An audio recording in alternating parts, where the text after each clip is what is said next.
Hello everyone, welcome back to the class once again. तो आज हम पहुंच चुके हैं हमारे नेक्स्ट लेक्चर पे फ्लेमिंगो बुक के, जिसमें आज की क्लास में हम करने वाले हैं द लॉ स्प्रिंग चैप्टर को। ठीक है, जो लॉ स्प्रिंग चैप्टर है इसको कंप्लीट करेंगे। हैंडआउट की सीरीज बेटा हम कर रहे थे, ठीक है। और आज जो चैप्टर कर रहे हैं हम, इसके एक्सट्रैक्ट बेस्ड क्वेश्चन, इसके शॉर्ट आंसर टाइप क्वेश्चंस और इसके लॉन्ग आंसर टाइप क्वेश्चंस को भी कंप्लीट करेंगे। आपको पता है हमारे पास फ्लेमिंगो बुक के अंदर टोटल नंबर ऑफ क्वेश्चंस कितने हैं? 91 क्वेश्चंस है जो हमें सॉल्व करने हैं। ये सारी डिटेल्स मैं आपको पहले ही बता चुकी हूँ कि एक्सट्रैक्ट बेस्ड क्वेश्चंस जो है वो 24 रहेंगे और इसी प्रकार से शॉर्ट आंसर्स 52 है, लॉन्ग आंसर्स 15 है। ये सारा डेटा हम ऑलरेडी पहले भी देख चुके हैं। तो अब स्टार्ट करते हैं जरा फर्स्ट क्वेश्चन से, और फर्स्ट एक्सट्रैक्ट बेस्ड क्वेश्चन से हम इसको शुरू करते हैं। जो चैप्टर है हमारा, क्या है चैप्टर का नाम? आई होप अब आपको याद हो गया होगा, लॉ स्प्रिंग। ठीक है, लॉ स्प्रिंग। ठीक है, स्टार्ट करते हैं। सीबीएसई 2025 में ही आया हुआ है। सबसे पहला जो क्वेश्चन है वो क्या कह रहा है? It takes longer to build a school, मतलब काफी समय लगता है स्कूल को बनाने में। I say embarrassed at having made a promise that was not meant, but promises like mine abound in every corner of his bleak world. After months of knowing him, I ask him his name. Sahib-e-Alam, he announces. He doesn't know what it means. If he knew its meaning, Lord of the Universe, he would have a hard time believing it, unaware of what his name represents. मतलब अब यहाँ पे जो author है, जो narrator है story की, अनीस जंग, वो बोल रही है, वो बता रही है कि कैसे उन्होंने एक वादा किया था। आप बच्चों को सबको याद होगा कि कैसे उन्होंने एक वादा किया था बेटा साहिब से कि क्या वो अगर एक स्कूल बनाएंगी तो क्या तुम उसमें आना चाहोगे। तो अब साहिब है जो यहाँ पे क्वेश्चन कर रहा था, नैरेटर से पूछ रहा था कि क्या आपका स्कूल रेडी हो गया है। तो नैरेटर क्या रिप्लाई करती है? एम्बैरेसली क्या रिप्लाई करती है? It takes longer to build a school, मतलब समय लगता है एक स्कूल को बनाने में। हालांकि इस बात को बताते हुए उनको बहुत एम्बैरेसमेंट फील होती है, बहुत अजीब फील होता है, बट फिर वो अपने आप को समझाती है, but promises like mine abound in every corner of his bleak world, कि इस प्रकार के जो वादे हैं ये इसकी अंधेरी दुनिया में हर कोई इससे करके जाता होगा। बहुत सारे लोग इससे इसी प्रकार के झूठे वादे करते रहते होंगे, तो शायद उसको उतना फर्क नहीं पड़ेगा। After months of knowing him, यानी काफी महीने इसी तरीके से बीत जाते हैं उसको जानते हुए, आई आस्क हिज नेम, तो मैं उससे नाम पूछती हूँ। वो मुझे नाम बताता है अपना। क्या नाम है उसका? साहिबे आलम। साहिबे आलम का जो मतलब है वो उस बच्चे को नहीं पता है, और वो ऑथर बोल रहे हैं कि अगर उसको पता होता ना शायद उसके नाम का मतलब, which means Lord of the Universe, अगर उसको ये बात पता होती, he would have a hard time believing it, मतलब उसको इस बात पे भरोसा ही नहीं होता, बिलीव ही नहीं होता। Unaware of what his name represents, उसका नाम क्या कहता है इस बात के बजाय, he roams the street with his friends, an army of barefoot boys who appear like in the morning birds and disappear at noon, मतलब जो सुबह सुबह मॉर्निंग बर्ड्स की तरह दिखते हैं और दोपहर आते आते गायब हो जाते हैं, ऐसी आर्मी के साथ, ऐसे बच्चों के साथ वो घूमता है। ओवर द मंथ्स, महीने बीत जाते हैं, I have come to recognize each of them, धीरे धीरे मैं उन सारे बच्चों को जानने लग जाती हूँ। Why aren't you wearing chappals? I ask one, तो मैं उनमें से एक को पूछती हूँ कि तुमने चप्पल्स क्यों नहीं पहन रखी हैं। My mother did not bring them down from the shelf, he answers simply, तो वो क्या कहता है, मेरी मम्मी ना शेल्फ में से उतार के ही नहीं देती है मुझे, इसलिए मैं नहीं पहन पाता हूँ। Even if she did, he will throw them off, ठीक है। तो even if she did, मतलब अगर उसकी मदर उसको उतार के देती भी है जो चप्पल्स है शेल्फ में से, तो भी वो उनको फेंक देता, पहनता नहीं। उनमें से एक और जो बच्चा है वो इस बात को कहता है, and another who is wearing shoes that do not match, उसने ऐसे जूते पहने हुए हैं जो दोनों अलग अलग है, मैच नहीं कर रहे हैं। It is a sign that ये लोग कितनी ज्यादा पॉवर्टी के अंदर, गरीबी के अंदर जी रहे हैं। सबसे पहला क्वेश्चन क्या बोला गया है भाई? The intention of the speaker in the first line of the extract is, जो सबसे पहली लाइन है एक्सट्रैक्ट के अंदर, तो सबसे पहली लाइन जो एक्सट्रैक्ट के अंदर दी गई है उसके अंदर क्या दिख रहा है कि किस प्रकार की जो चीज है वो यहाँ पे बताई जा रही है, क्लैरिफिकेशन या कंफ्यूजन। तो वो क्लैरिफिकेशन दे रही है कि स्कूल को बनने में टाइम लगता है, सफाई दे रही है, ठीक है। नेक्स्ट क्वेश्चन क्या कह रहा है? What is implied by the expression he would have hard time believing it, ये चीज क्या दिखाती है कि उसको इस बात को भरोसा करने में बहुत समय लगेगा। Sahib is too innocent to believe everything, मतलब वो इतना ज्यादा इनोसेंट है, इतना ज्यादा नादान है कि वो हर चीज में भरोसा कर लेगा। Sahib is living up to his name, मतलब वो सिर्फ और सिर्फ अपने नाम पे ही जी रहा है।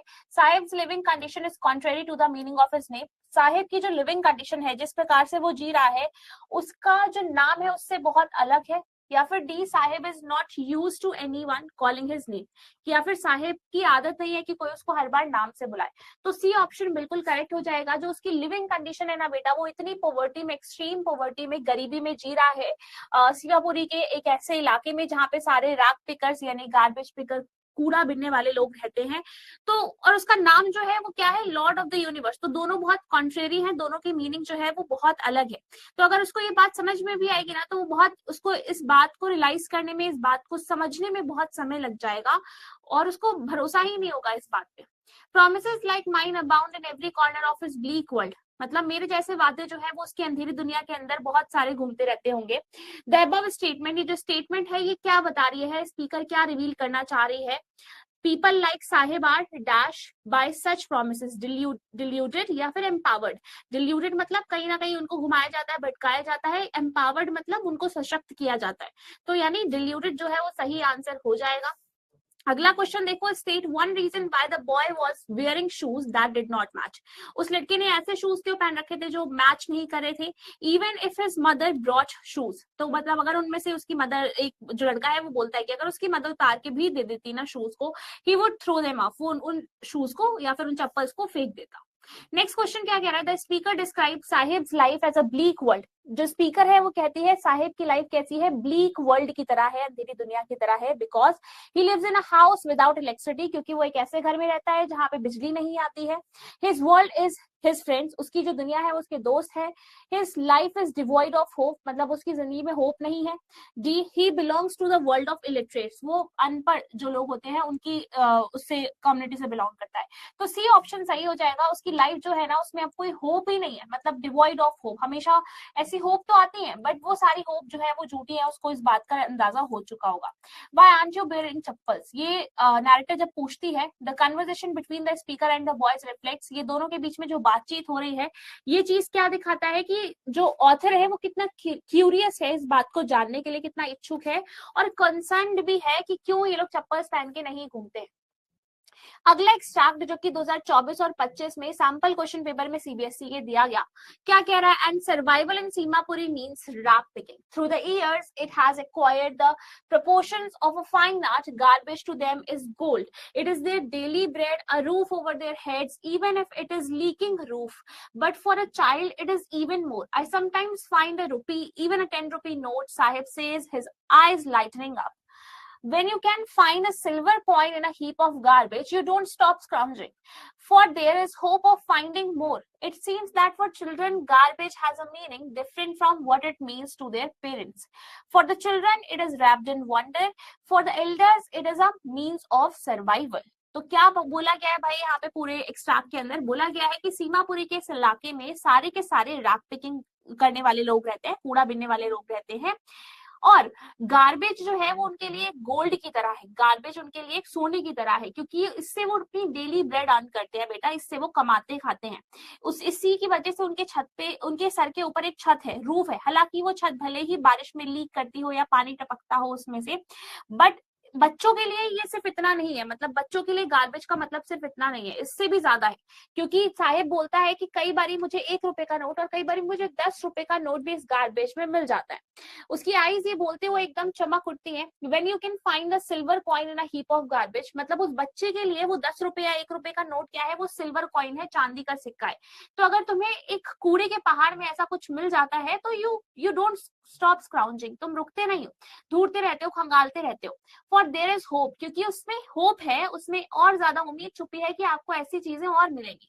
It seems that for children, और बच्चों के लिए उसी तरीके से है। Garbage has a meaning different from what it means to their parents, बच्चों के लिए इस गार्बेज की मीनिंग बिल्कुल अलग है, उनके पेरेंट्स क्या समझते हैं उससे। बच्चों के लिए जो गार्बेज है, it is wrapped in wonder, मतलब इसके अंदर कुछ ना कुछ चीजें छुपी हुई है जो उनको मिलती रहेंगी। और वहीं उनके पेरेंट्स के लिए या एल्डर्स के लिए इसका मतलब क्या है, मीन्स ऑफ सर्वाइवल, उनके जीने का जरिया ही यही है गार्बेज। आज समझ में। क्वेश्चंस पे चलते हैं। सबसे पहला क्वेश्चन क्या कह रहा है, what does Sahib statement about finding money in the garbage reveal about his daily life and aspirations. यानी साहिब की जो स्टेटमेंट है कि उसको पैसे मिलते हैं, पैसे ढूंढता है वो गार्बेज के अंदर, ये उसकी डेली लाइफ के बारे में क्या बताता है। साहिब की स्टेटमेंट बताती है about finding money in the garbage reveals his difficult daily life. ये दिखाती है कि उसकी जिंदगी कितनी मुश्किलों भरी है, हर रोज कितनी मुश्किलें उसको देखनी पड़ती हैं। Where even a small discovery of money, यानी जहां पे छोटी सी डिस्कवरी, छोटी सी खोज भी पैसे की उसके लिए एक होप, उम्मीद लेकर आती है। It shows his aspiration to find more in the garbage.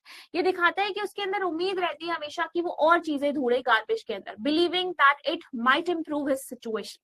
और वो इस बात पे बिलीव कर लेता है कि शायद उसको आज कुछ ऐसा कूड़े में मिलेगा जिससे कि क्या होगा, उसकी जो सिचुएशन है वो इंप्रूव हो जाएगी, even if just for a short time. हालांकि भले ये शॉर्ट टाइम के लिए, बहुत कम समय के लिए हो, बट इससे क्या होगा, उसकी जो सिचुएशन है वो इंप्रूव हो जाएगी। Select the correct option from the those given in brackets to fill the blank. तो fill in the blank type का क्वेश्चन है। Describing garbage as a gold metaphorically elevates its value to children. जब आप garbage को gold से compare कर दे रहे हो, कूड़े को सोने से कंपेयर कर दे रहे हो, तो कहीं ना कहीं आप उसकी वैल्यू बढ़ा के दिखाने की कोशिश कर रहे हो कि बच्चों के लिए उसकी एक्चुअल में वैल्यू क्या है। हेल्पिंग द रीडर अंडरस्टैंड, जिससे जो हम जैसे लोग हैं उनको क्या समझ में आ रहा है। डायनेमिक कंडीशंस या डेस्परेट कंडीशंस, कैसी कंडीशंस के बारे में पता चल रहा है which these children live. Where even garbage can represent crucial economic resource, जहां पे उनके लिए कूड़ा भी एक बहुत इंपॉर्टेंट रिसोर्स है, इकोनॉमिक रिसोर्स है। तो क्या हो जाएगा भाई, डेस्परेट जो है वो सही आंसर हो जाएगा इसका, ठीक है। यानी जो रीडर है वो इसे समझ पाते हैं कि कितना ज्यादा जरूरी है इनके लिए गोल्ड। गोल्ड को एम्फसाइज किया गया है यहाँ पे, गोल्ड यानी गार्बेज को गोल्ड से कंपेयर किया गया। Complete the following with a suitable reason. Children continue to scrounge in the garbage because बच्चे खंगालते क्यों रहते हैं उस गार्बेज के अंदर, क्योंकि उनके अंदर होप है, because they hope to find valuable items। उनको लगता है कि शायद उनको कॉइन्स मिलेंगे, नोट्स मिलेंगे, जो कि उनकी लाइफ को इंप्रूव करेगा, और even if just for a moment, और शायद हो सकता है उस मोमेंट के लिए उनको वो चीज मिले, बट वो मिलेगी तो जरूर, ठीक है। अगला क्वेश्चन क्या है, how does the perception of garbage differ between children and adults in Seemapur. बहुत सिंपल सा क्वेश्चन कि जो गार्बेज है उसका जो परसेप्शन है, जो मीनिंग है, वो बच्चों के लिए क्या है और एडल्ट्स के लिए, जो बड़े लोग हैं, उनके लिए इसकी मीनिंग क्या है। तो जो परसेप्शन है गार्बेज का वो दोनों के लिए ही बहुत अलग है बेटा। चिल्ड्रन और एडल्ट्स के लिए सीमापुरी में बहुत डिफरेंट मीनिंग रखता है। To children garbage is full of potential and excitement, a source of hope and wonder. बच्चों के लिए क्या है ये, रैप्ड इन वंडर, इसके अंदर बहुत सारी ऐसी चीजें छुपी है जो उनको मिल सकती है। वही एडल्ट्स के लिए it is a necessity for survival, ये उनके लिए एक जरूरी चीज है जिसको बेचकर वो पैसे अर्न कर सकते हैं, a means to earn a living, even if it only provides basic needs. हालांकि उनको इससे बहुत ही बेसिक नीड्स मिल पाती है, जैसे कि खाना और शेल्टर मिल पाता है, बट ये भी बहुत ज्यादा उनके लिए जरूरी है। अगला क्वेश्चन जो कि एमसीक्यू बेस्ड है, क्या कहता है, what is implied by the description of rag picking as having acquired the proportions of a fine art in the excerpt. अब ये जो हमने एक्सर्ट पढ़ा, अभी जो हमने एक्सट्रैक्ट पढ़ा, उसमें बोला गया है कि इसकी मीनिंग बताओ, मतलब इसके अकॉर्डिंग आप इस लाइन की मीनिंग बताओ। Acquired the proportions of a fine art, इसका मतलब क्या है। Rag picking is an undesirable and simple task that anyone can do without effort, मतलब रैक पिकिंग इतना ईजी है कि कोई भी कर सकता है। Rag picking has evolved into a complex skill that is valued with the community, या फिर रैक पिकिंग यानी कूड़ा बिनना एक बहुत इज्जतदार काम बन चुका है। रैक पिकिंग एक टेम्परेरी एक्टिविटी है that doesn't significantly impact the community, मतलब रैक पिकिंग एक ऐसी एक्टिविटी है जो कि कम्युनिटी को इम्पैक्ट नहीं करती है। Rag picking has the status of an artistic hobby that children pursue for enjoyment, या फिर रैक पिकिंग एक ऐसी चीज है जिसको बच्चे परस्यू करते हैं उनकी एंजॉयमेंट के लिए। तो सी ऑप्शन सही हो जाएगा। रैक पिकिंग एक टेम्परेरी एक्टिविटी है that doesn't significantly impact the community, जो कि एग्जैक्टली बहुत इम्पैक्ट तो नहीं डालती है उनके ऊपर कुछ, बट फिर भी एक टास्क है जिसको वो करते रहते हैं। What is the reason for Sahib's eyes lightning up. आप देखते हो ना, साहिब की आंखें एकदम चमक उठती हैं, किस बात से, क्योंकि उसके अंदर एक होप आती है कि शायद एक स्कूल ओपन होगा जिसमें वो जा पाएगा। The immediate experience of finding something valuable, discussing his finding with others, reminiscing about past findings in the garbage, planning future scavenging expeditions। तो ए ऑप्शन सही हो जाएगा कि उसको इमीडिएट एक्सपीरियंस होता है कि उसको कुछ वैल्यूएबल चीज मिली है। जब वो बोलता है ना, sometimes I find a rupee in the garbage, even a 10 rupee note, मतलब कई बार मुझे 1 रुपए का नोट और कई बार 10 रुपए का नोट भी मिल जाता है। तो इस बात को बताते हुए इसकी आंखों में एकदम से चमक आ जाती है, ठीक है। सीबीएसई 2024 में पूछा गया क्वेश्चन एक्सट्रैक्ट बेस्ड, क्या कह रहा है, they have lived here for more than 30 years without an identity, without permits, but with ration cards. that get their names on voter list and enable them to buy grain.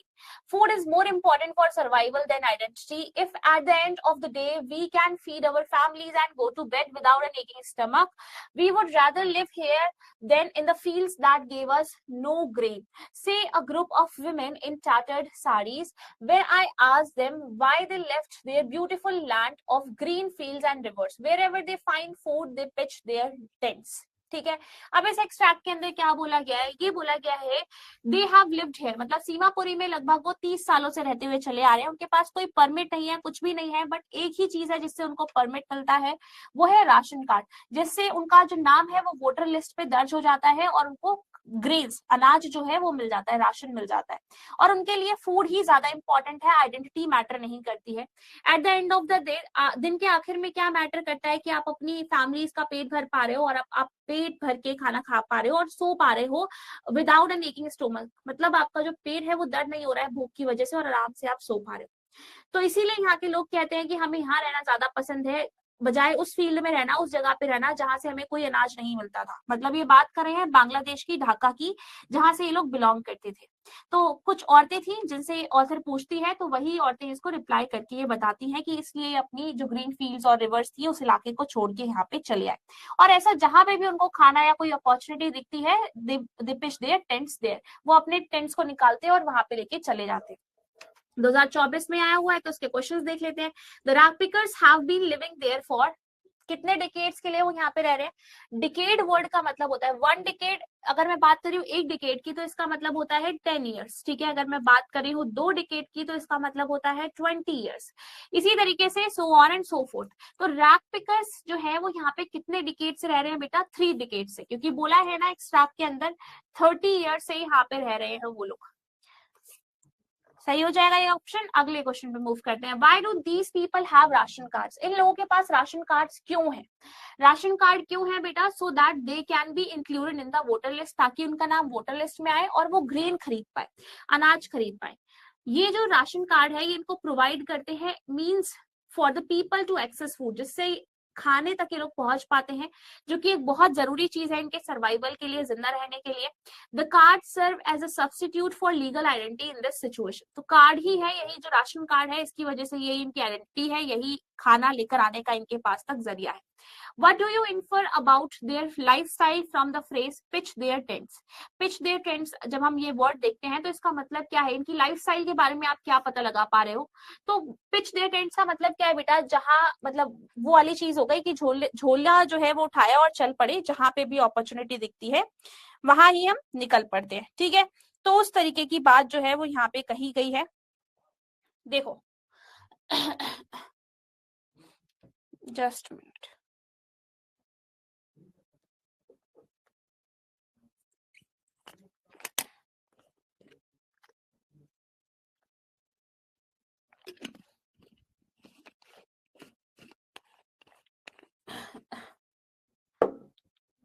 हाँ ठीक है। Pitch there tent का मतलब क्या है कि भाई अपना टेंट निकालो और दूसरी जगह मूव कर गए, मतलब एक जगह अपॉर्चुनिटी नहीं मिल रही है, खाना नहीं मिल रहा है कुछ टाइम पीरियड के लिए, दूसरी जगह मूव कर गए। तो ऐसा कौन कर सकता है, जो लोग टेम्परेरी सेटल्ड है किसी जगह पे। तो पिच देयर टेंट जो है वो सजेस्ट करता है कि इन लोगों का कोई घर नहीं है, टेम्परेरी सेटलमेंट्स होती है, इनकी अनसेटल्ड लाइफ है, और ये दिखाता है कि प्लेस टू प्लेस, एक जगह से दूसरी जगह ये लोग मूव करते रहते हैं, किस वजह से, खाने की वजह से और सर्वाइवल की वजह से। इनका कोई परमानेंट घर नहीं होता है। In spite of hardships, मतलब इतनी मुश्किलों के बाद भी they are not willing to go back to their homeland because ये लोग वापस जाने को तैयार नहीं है। क्यों? Food is more important to them than anything else, क्योंकि खाना इनके लिए बहुत ज्यादा जरूरी है बाकी किसी चीज के बजाय, या फिर they prioritize survival over their identity और homeland। तो सीधी सी बात है कि फूड जो है वो इनके लिए बहुत ज्यादा जरूरी है, और ये क्या करते हैं साथ के साथ ये अपने सर्वाइवल इनके लिए ज्यादा मैटर करता है, इनके लिए आइडेंटिटी या होमलैंड मैटर नहीं करता है, ठीक है। आगे बढ़ते हैं अगले क्वेश्चन की तरफ। द वुमेन हैड या फिर एन अप्रोच टूवर्ड्स लाइफ, ये जो औरतें थी इनका अप्रोच कैसा है लाइफ के प्रति, आइडियलिस्टिक, पैसिव, इनडिफरेंट या प्रैक्टिकल, किस प्रकार से अपनी जिंदगी के बारे में सोचती हैं, लाइफ के बारे में सोचती हैं। तो प्रैक्टिकल अप्रोच है इनका, यानी जहां खाना मिलेगा वहां जाएंगे, क्यों रहेंगे ऐसी जगह पे जहां से हमें कुछ ग्रेन नहीं मिलता है। What does the term go to bed without an aching stomach indicate? तो ये जो बोला गया है ना कि विदाउट एन एकिंग स्टमक, मतलब हमारा पेट नहीं दुखता है जब हम सोने जाते हैं, इसका मतलब है कि हम भूखे पेट सोने नहीं जाते हैं। ये चीज हमारे लिए सबसे अच्छी बात है। तो ये फ्रेज दिखाता है कि बेसिक नीड जो है ना उनकी, फूड, ये पूरी हो जाती है। Signifies that the most important thing for these people is to satisfy their hunger and not have to sleep with an empty stomach. कि सबसे बड़ी चीज हमारे लिए यही है कि हमारी भूख जो है वो हमें भूख नहीं लगती है। बेसिकली हम इतना खाना खा लेते हैं, आराम से सो पाते हैं और हमें खाली पेट सोने के लिए नहीं जाना पड़ता है। ओके, आगे अब नेक्स्ट जो एक्सट्रैक्ट है उसको देखते हैं। Children grow up in them becoming partners in survival, and survival in Simapuri means rack picking. Through the years, it has acquired the proportions of a fine art. Garbage to them is gold. It is their daily bread, a roof over their heads, even if it is a leaking roof, but for a child it is even more. तो वही part है जो भी पहले हमने extract में देखा था, बस उसी से थोड़ा पार्ट लिया गया है, पूरा नहीं लिया गया है। सीबीएसई 2024 में एग्जैक्टली सेम क्वेश्चन यहाँ पे दिया गया है, बट अंदर के जो क्वेश्चन है ना इसके, वो थोड़े बहुत डिफरेंट हो सकते हैं। पर अगर आपके एक्सट्रैक्ट की अंडरस्टैंडिंग अच्छी हो गई तो आप इन क्वेश्चन को भी सॉल्व कर लोगे। Children become partners in survival suggest that, मतलब बच्चे जो है वो भी इस सर्वाइवल में पार्टनर्स बन जाते हैं, अपने पेरेंट्स का साथ देते हैं। इसका मतलब क्या है कि बच्चे भी स्ट्रगल करने लग जाते हैं स्टार्टिंग से ही अपने पेरेंट्स के साथ। They are not passive observers, देखते नहीं है वो, but take part in rag picking, वो भी पार्टिसिपेट करते हैं रैक पिकिंग में ताकि वो अपनी फैमिलीज को सपोर्ट कर पाए। Rag picking has acquired the proportion of a fine art. इसका मतलब क्या है भाई, artistic bend of mind is required. It has proportionally displaced art. It has become a highly skillful activity. It has discovered piece of art. तो C option सही हो जाएगा कि उनके अकॉर्डिंग ये बहुत ज्यादा हाईली स्किलफुल एक्टिविटी है जो कि वही लोग कर सकते हैं। State whether the given statement is true और false with reference to the extract. तो ये जो स्टेटमेंट दी गई है वो सही है या गलत है, ये बतानी है आपको एक्सट्रैक्ट के अकॉर्डिंग। कि children and their parents have left Dhaka to live in Seemapuri, जो बच्चे थे और उनके जो पेरेंट्स थे उन्होंने ढाका छोड़ दिया सीमापुरी में रहने के लिए, तो ये फॉल्स हो जाएगा। The extract does not specifically mention that they have left Dhaka और सीमापुरी, ये तो बताया ही नहीं है, ठीक है। It just state that Seemapuri एक ऐसी जगह है जहां पे रैक पिकर्स रहते हैं, तो एग्जैक्टली नहीं बताया तो हम फॉल्स ही बोलेंगे। व्हाई डज द ऑथर से survival in Seemapuri means rag picking?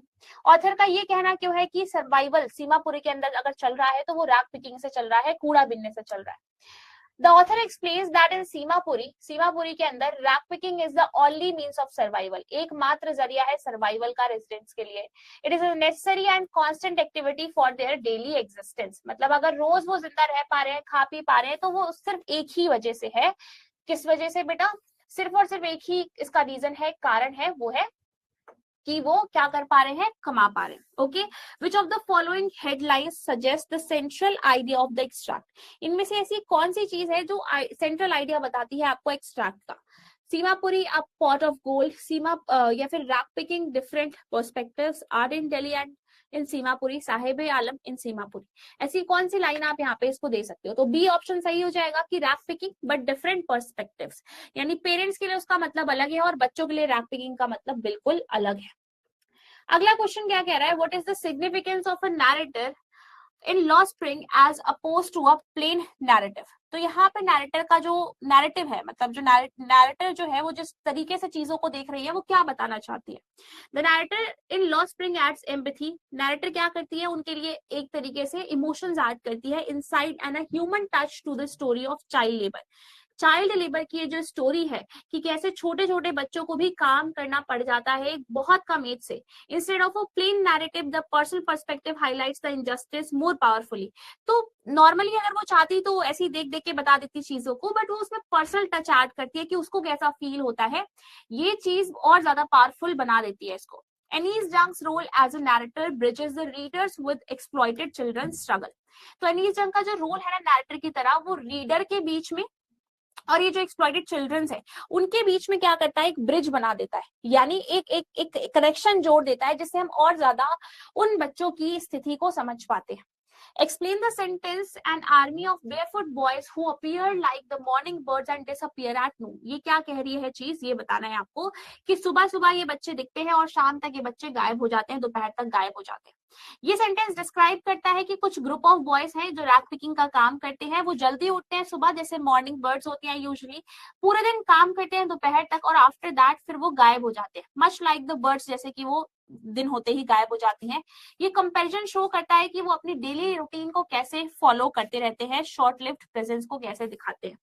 Why is Mukesh dream compared to a mirage? तो अभी हमने देखा, ज्यादातर हमने जितनी भी चीजें पढ़ी was connected with Sahib Alam, but अब हम जो क्वेश्चंस देख रहे हैं वो कनेक्टेड है सेकंड पार्ट स्टोरी से। सेकंड पार्ट कौन सा है स्टोरी का? मुकेश वाला, ठीक है। तो Mukesh dream of becoming a motor mechanic. Mukesh क्या सपना देखता है बेटा? वो मोटर मैकेनिक बनने का सपना देखता है। और ये एक मिराज क्यों है? Because it seems impossible in his current situation. क्यों है उसके लिए एक ऐसा सपना जो शायद कभी पूरा ना हो? क्योंकि वो उसकी सिचुएशन बहुत अजीब है, बहुत खराब है, वो एक बहुत पॉवर्टी के अंदर जी रहा है। Mirage is something that looks real from far away, मतलब ऐसा सपना जो दूर से तो दिखता है कि हाँ हम कर लेंगे, हो जाएगा, 95 आ जाएंगे, 90 आ जाएंगे, बट रियलिटी में उतना पॉसिबल, उतना इजी नहीं है वो चीज। Isn't just like Mukesh dream which seems out of reach due to his poor circumstances. वो गरीब है, इसीलिए उसके लिए सपना पूरा करना यानी बहुत ज्यादा स्ट्रगल लगेगा। How is Mukesh different from other boys of his age? बाकी के जो लड़के हैं उसकी एज के, वो बहुत डिफरेंट है मुकेश से, या मुकेश जो है वो बहुत डिफरेंट है उन लड़कों से। कैसे? मुकेश कैसा है? Mukesh is different from other boys क्योंकि because he has big dreams, उसके बड़े बड़े सपने हैं। While most boys in his town, मतलब ज्यादातर जो लड़के हैं उसके टाउन में, शहर में, वो बैंगल इंडस्ट्री के अंदर ही लगे हुए हैं, बट मुकेश ऐसा नहीं करना चाहता। He wants to become a motor mechanic. He refuses to follow his family's tradition and is determined to learn and change his future. तो वो इस बात पे बिल्कुल दृढ़ है, बिल्कुल डिटर्मिन्ड है कि उसको नई चीजें सीखनी है, उसको ये जो फैमिली का ट्रेडिशन चला आ रहा है उसको फॉलो नहीं करना है। इससे कितने लोगों की जो आंखें हैं वो खराब हो जाती है और वो इस पॉवर्टी के साइकिल में फंस के रह जाते हैं, ट्रैप होकर रह जाते हैं। ठीक है बेटा, just a minute.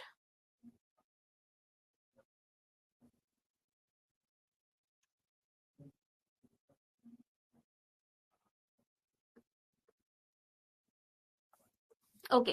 In spite of the conditions prevailing in Simapuri, children like Sahib and Mukesh are not devoid of hope. How far do you agree? I agree that children, आप कैसे बताओगे कि हाँ इस बात पे एग्री करते हो कि साहिब और मुकेश जैसे जो बच्चे हैं उनकी होप तो होती है। Saheb dreams of finding money in garbage, Saheb सपना देखता है गार्बेज में पैसे ढूंढने का। Mukesh wants to be a motor mechanic, Mukesh एक मोटर मैकेनिक बनना चाहता है। डिस्पाइट देयर डिफिकल्ट लाइव्स, इतनी मुश्किलें हैं इनकी जिंदगी में, फिर भी they hold on to their dreams, अपने सपने ये पकड़ के रखते हैं। होप है इनके अंदर कि हार्शेस्ट कंडीशन में, मुश्किल से मुश्किल समय में भी ये सरवाइव कर जाएंगे। When I sense a flash of it in Mukesh, I am cheered. How is Mukesh's attitude of life different from that of his family and friends? तो मुकेश का जो एटीट्यूड है वो कैसे अलग है उसकी फैमिली से? 2024 में क्वेश्चन पूछा गया। मुकेश का एटीट्यूड कैसे अलग है बेटा? क्योंकि उसके पास है big dreams. He wants to change his life, वो अपनी जिंदगी को बदलना चाहता है, अपनी फैमिली और फ्रेंड्स की तरह टफ लाइफ को एक्सेप्ट नहीं करना चाहता है, वो बैंगल इंडस्ट्री में काम नहीं करना चाहता है। मुकेश बहुत डिटर्मिन्ड है, वो एक मोटर मैकेनिक बनना चाहता है and is not afraid to dream of a better future. वो डरता नहीं है इतने बड़े बड़े सपने देखने से। What vicious circle are the bangle makers trapped in? मतलब कैसी ऐसी गहरी साइकिल के अंदर या फिर कैसे ट्रैप के अंदर ये लोग फंसे हुए हैं, जाल के अंदर फंसे हुए हैं। 2023 में क्वेश्चन पूछा गया। तो जो बैंगल मेकर्स है ना, जितने भी बेटा, जितने भी बैंगल मेकर्स है वो सारे के सारे ट्रैप्ड है, जाल में फंसे हुए हैं एक विशियस सर्कल में। और ये सर्कल कैसा है? ये सर्कल है पॉवर्टी का, गरीबी का और हार्ड वर्क का। दे हैव टू वर्क, उनको काम करना पड़ता है बहुत डेंजरस कंडीशंस के अंदर, बैंगल्स बनाने पड़ते हैं जिसके बदले में उनको बहुत थोड़े से पैसे मिलते हैं। ये साइकिल चलती रहती है because they have no other opportunities, क्योंकि उनके पास कोई और जॉब अपॉर्चुनिटी है ही नहीं। And their families have done the same work for generation, और उनकी फैमिली ने भी यही काम जनरेशन तक किया है। Why can the bangle makers not organise themselves into a cooperative? जो बैंगल मेकर्स है ये अपना कोऑपरेटिव क्यों नहीं बना लेते हैं, ग्रुप क्यों नहीं बना लेते हैं? 2023 में क्वेश्चन पूछा गया। तो जो बैंगल मेकर है वो ऑर्गेनाइज नहीं हो सकते हैं कोऑपरेटिव में because they fear the police, वो डरते हैं पुलिस से। They believe that if they try to form a group, कि अगर वो कोशिश भी करते हैं ना एक ग्रुप बनाने की, they will be punished and sent to jail, उनको जेल भेज दिया जाएगा। There is no leader to guide them, कोई भी नहीं है उनके लिए आवाज उठाने वाला, उनको गाइड करने वाला। इसीलिए उनको ऐसा फील होता है कि वो इस सिचुएशन के अंदर फंस के रह चुके हैं। 2023 में एक और क्वेश्चन पूछा गया कि डिस्क्रिप्शन बताओ सीमापुरी का कि कैसे ये बहुत अलग है। अ वेरी डिसमल पिक्चर कैसे ये अलग है काफी। सीमापुरी डिस्क्राइब किया गया है एक बहुत ही गरीब और ब्लीक प्लेस की तरह। पीपल यहाँ पे हर्ट्स में, झोपड़ियों में रहते हैं जो कि मड से बनी हुई है, कोई प्रॉपर सीवेज सिस्टम नहीं है, कोई होप नहीं है बेटर लाइफ की। बच्चे यहाँ पे गार्बेज पिकिंग का काम करते हैं सर्वाइवल के लिए, पेरेंट्स भी यही करते हैं। कंडीशन बहुत खराब है और ये प्लेस ऐसा है जहां से आपको दूर से ही देखने को मिलेगा कि स्ट्रगल और हार्डशिप्स है। Analyse the characters of William Douglas. अब दो चैप्टर्स का देखो यहाँ पे मिक्स करके जो क्वेश्चन है वो पूछ लिया गया है सीबीएसई 2025 में, कि विलियम डगलस जो डीप वाटर के अंदर प्रेजेंट है वो, और मुकेश जो कि लॉ स्प्रिंग से बिलोंग करता है वो, इनकी जो डिटर्मिनेशन है, विल पावर है इनके गोल्स को परस्यू करने की, उसके बारे में बताओ। तो पहले विलियम डगलस के बारे में बात कर लेते हैं, जो डीप वाटर चैप्टर के अंदर डेमोन्स्ट्रेट करते हैं, जिनके अंदर इमेंस डिटर्मिनेशन है, विल पावर है बेटा, कि वो चाहते हैं कि वो इस डर से ओवरकम करे, जो पानी को लेकर उनको डर लगता रहता है उससे बाहर निकले। एक नियर ड्रोनिंग एक्सीडेंट हुआ उनके साथ जब वो ऑलमोस्ट डूब ही गए थे, और उसके बाद से उनके अंदर सीवियर फियर बन चुका था, डर बन चुका था पानी को लेकर। However he does not allow this fear to dominate his life. फिर भी वो डिसाइड करते हैं कि वो इस डर को अपने ऊपर हावी नहीं होने देंगे। Through constant practice, self discipline and courage, constantly practice करते रहते हैं, सेल्फ डिसिप्लिन के साथ, करेज के साथ, हिम्मत दिखाते हैं, ही ग्रेजुअली ओवरकम हिज फियर, इस डर से बाहर निकलते हैं और लर्न कर लेते हैं स्विम करना, ठीक है, सीख लेते हैं, proving his mental strength and persistence. Mukesh from law spring, Mukesh जो है जो लॉ स्प्रिंग चैप्टर से बिलोंग करता है, वो उसके अंदर भी डिटर्मिनेशन है बेटा। वो उसका जन्म तो बहुत पॉवर्टी में हुआ, उसको बहुत खराब कंडीशंस में काम करना पड़ रहा है, बट फिर भी उसका सपना है कि वो स्कूल अटेंड करे, वो एक बेटर लाइफ जिए। और ये भी अगर नहीं पॉसिबल है तो एटलीस्ट वो क्या करे, वो एक मोटर मैकेनिक बने, ठीक है। बोथ कैरेक्टर, दोनों ही कैरेक्टर दिखाते हैं कि उनके अंदर डिटर्मिनेशन है, विल पावर है चीजों को बदलने की, ओवरकम करने की, चैलेंजेस से बाहर निकलने की, चाहे वो चैलेंजेस पर्सनल हो जैसे कि डगलस का फियर था, या चाहे वो सोसाइटल हार्डशिप्स हो जैसे मुकेश को उसके गोल्स अचीव करने में प्रॉब्लम्स आई हो, ठीक है। इसी प्रकार से देखो दो चैप्टर्स को कंपेयर करके फिर से एक क्वेश्चन पूछा गया सीबीएसई 2024 में। ये सारे लॉन्ग क्वेश्चन आंसर्स है जो यहाँ पे पूछे गए हैं। Franz in the last lesson realizes the importance of going to school while Sahib in Law Spring yearns to go to school. Last lesson में आप देख रहे हो ना, एक बच्चा है फ्रांस, वो स्कूल जाना नहीं चाहता है, और वहीं लॉ स्प्रिंग में एक बच्चा है साहिब जो कि स्कूल जाना चाहता है। तो आपको दोनों के ही पर्सपेक्टिव्स को देखना है और बताना है कि दोनों ही लड़कों का जो पर्सपेक्टिव है एजुकेशन को, लर्निंग को लेके, वो कैसे अलग है। लास्ट लेसन के अंदर फ्रांस को रियलाइज होता है कि स्कूल जाने की वैल्यू क्या है। जब बहुत देर हो चुकी होती है उसको समझ में आता है कि अब तो ऐसा हो ही नहीं पाएगा। He regrets not paying attention to his lessons and wishes he had studied harder when his teacher M. Hamill announces that this will be their last French lesson. उसको तब रियलाइज होता है जब उनके टीचर बोलते हैं कि लास्ट लेसन होने वाला है। France now understand that education is precious, तब उसको समझ में आता है कि एजुकेशन, पढ़ाई लिखाई करना is very much important. On the other hand, वहीं पे दूसरी जगह लॉ स्प्रिंग में हम देखते हैं साहिब को, जहां वो सपने देखता है स्कूल जाने के, बट वो जा नहीं पाता क्योंकि उसकी फैमिली और उसकी जो कंडीशन है वो बहुत खराब है। ये लोग पॉवर्टी में जीते हैं बेटा। He works as a rag picker की तरह काम करता है सर्वाइव करने के लिए, and has no access to education, कोई एजुकेशन तक उसका एक्सेस नहीं है। साहिब डिजायर करता है बहुत ज्यादा, उसके अंदर इस चीज को लेकर उम्मीद है। For school shows that education is a hope for better life, की बेटर लाइफ के लिए वो होप कर सकता है। While France learns its importance too late, but France को इसकी जो अहमियत है वो समझ में आती है बहुत देर में। साहिब चाहता है कि वो अपने सपनों को अचीव करे जिसको वो अचीव नहीं कर पा रहा है। वहीं पे दोनों ही बॉयज की दिखाई गई है कि वो किस प्रकार से वैल्यू देते हैं एजुकेशन को, ठीक है। लास्ट जो क्वेश्चन है वो क्या कह रहा है, फिरोजाबाद जो है वो प्रेजेंट करता है एक स्ट्रेंज पैराडॉक्स को ब्यूटी के, कि ग्लास बैंगल्स और मिजरी, यानी जो गरीब लोग हैं वो कैसे दुख दर्द में जी रहे हैं यहाँ पे बैंगल इंडस्ट्री के अंदर, इसको बताना है। सीबीएसई 2023 का क्वेश्चन है। तो सबसे पहले हम बताएंगे फिरोजाबाद एक स्ट्रेंज पैराडॉक्स दिखाता है जहाँ पे ग्लास बैंगल्स बनाए जाते हैं, बहुत सुंदर सुंदर चूड़ियां बनती है ब्राइट कलर्स के, डेलिकेट डिजाइन के। They are worn by women, औरतें इन चूड़ियों को पहनती है स्पेशल ओकेजन पे, और ज्यादातर जो मैरिड वुमेन होती है वो पहनती है। However the people who make these bangles live in misery, हालांकि वो लोग जो कि इन चूड़ियों को बनाते हैं वो बहुत गरीबी में, बहुत बुरी दशा में रहते हैं। They work in hot dark rooms without proper care, often losing their eyesight due to dust. होता क्या है, उनकी आंखें भी चली जाती है कई बारी इस डस्ट की वजह से, ये जो ग्लास का डस्ट निकलता है उसकी वजह से, और अंधेरे में काम करने की वजह से, डिस्पाइट वर्किंग हार्ड, उनको बहुत कम पैसे मिलते हैं।